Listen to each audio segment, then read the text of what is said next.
ભાવનગરમાં ચિત્રા ખાતે રાજ્યસભાના સાંસદ શક્તિસિંહ ગોહિલની અધ્યક્ષતામાં કોંગ્રેસ દ્વારા શક્તિ પ્રદર્શન સમાન આભાર દર્શન કાર્યક્રમ યોજવામાં આવ્યો। આભાર દર્શન કાર્યક્રમ અને મહાસંમેલનથી વર્ષ 2027ની આગામી વિધાનસભાની ચૂંટણીની તૈયારીઓનો પણ પ્રારંભ કરાયો છે। તાજેતરમાં જ રાજ્યમાં સ્થાનિક સ્વરાજની ચૂંટણી પૂર્ણ થઈ છે, જેમાં ભાવનગર મહાનગરપાલિકા, જિલ્લા પંચાયત, નગરપાલિકાની ચૂંટણીમાં કોંગ્રેસ પક્ષમાંથી ચૂંટણી લડેલા, જીતેલા અને હારેલા તમામ માટે આભાર દર્શન કાર્યક્રમ યોજવામાં આવ્યો હતો। ભાવનગર શહેરના ચિત્રા ખાતે ભાવનગર જિલ્લા અને શહેર કોંગ્રેસ દ્વારા રાજ્યસભા સાંસદ શક્તિસિંહ ગોહિલના અધ્યક્ષસ્થાને આ મહાસંમેલન યોજાયું હતું। દેશમાં હાલની પરિસ્થિતિને લઈ કોંગ્રેસના આગેવાનો દ્વારા આકરા પ્રહારો કર્યા હતા। ભાવનગર શહેર કોંગ્રેસ પરિવારનું ભવ્ય સ્નેહમિલન કાર્યક્રમમાં હાજર રહેલા રાજ્યસભાના સાંસદ તથા ગુજરાત કોંગ્રેસના અગ્રણી નેતા શક્તિસિંહ ગોહિલ દ્વારા ભાજપની હલકટ રાજનીતિ કરી હોવાના આક્ષેપ કરાયા। ભાજપ દ્વારા પૈસાના કોથળા ખોલી કપટની રાજનીતિ કરી પોલીસનો દુરુપયોગ કરી નાના ઉમેદવારના પરિવારજનોને ડરાવી ભાજપ જીત મેળવે છે, તેવા આક્ષેપ શક્તિસિંહ દ્વારા કરાયા હતા। કોંગ્રેસ સમિતિ દ્વારા યોજવામાં આવેલા મહાસંમેલન આભાર દર્શન કાર્યક્રમથી વિધાનસભા 2027ની ચૂંટણીની તૈયારીઓ પ્રારંભ કરી દેવાયો છે।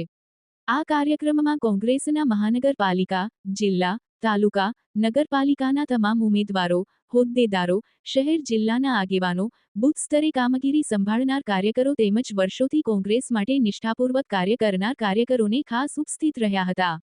અજય બુદેલિયા, ન્યૂઝ 14 ભાવનગર। આજે ભાવનગર શહેર અને ભાવનગર જિલ્લા કોંગ્રેસ પરિવારના સભ્યોનું સ્નેહ મિલનનું આયોજન કર્યું હતું।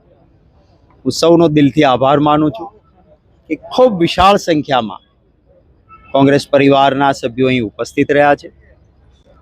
ખાસ કરીને સ્થાનિક સ્વરાજની ચૂંટણીઓમાં અપેક્ષા મુજબના પરિણામો નહીં, પરંતુ અતિશય અપેક્ષાથી વિરુદ્ધ પરિણામો આવ્યા બાદ કોંગ્રેસના કાર્યકર્તાઓ માટે માત્ર ચૂંટણી લડીને જીતી જવું એ જ નહીં, સત્તાની માટે જ સંઘર્ષ નહીં, સેવાની સાધના સાથે કામ કરતા રહેવાનો સંદેશ અહીંથી એક ઊભો થયો છે।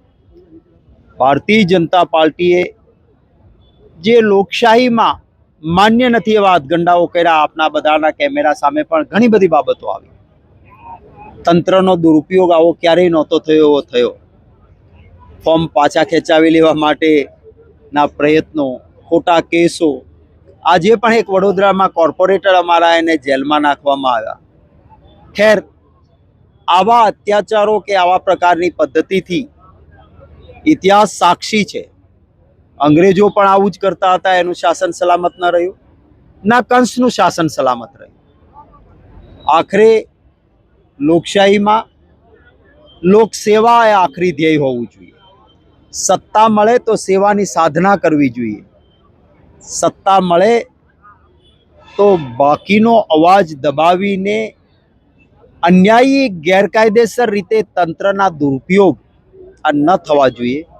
હું આશા રાખું છું કે ભારતીય જનતા પાર્ટી પણ જે ગુજરાતની ઉચ્ચતમ પ્રણાલિકાઓ અને પરંપરાઓ છે એને અનુસરે, અને વાલા ગુજરાતીઓને પણ અત્યારની જે પરિસ્થિતિ છે એમના ત્રાજવામાં મૂકવા માટે જરૂર વિનંતી કરું છું। આવતા દિવસોમાં કોંગ્રેસ પક્ષની સત્તા આવે તો એ સેવાની સાધના માટેની હશે। જે આજે સામાન્ય ગુજરાતીની તકલીફો છે, મોંઘવારી, બેરોજગારી, ખેડૂત પરેશાન, કાયદો અને વ્યવસ્થા સંપૂર્ણ પડી ભાંગી, અનેક પ્રકારે સામાન્ય ગુજરાતી તકલીફમાં, નીટ હોય તો એનું પેપર ફૂટે, ફિક્સ પગારનો કર્મચારી દુખી, કોન્ટ્રાક્ટ પદ્ધતિથી યુવાનોનું શોષણ, આ મુદ્દાઓ છે। અમે માત્ર નકારાત્મક નહીં, એક સકારાત્મક રાજનીતિના ભાગરૂપે એક પોઝિટિવ એજન્ડા સાથે આવતા દિવસોમાં આગળ વધીશું।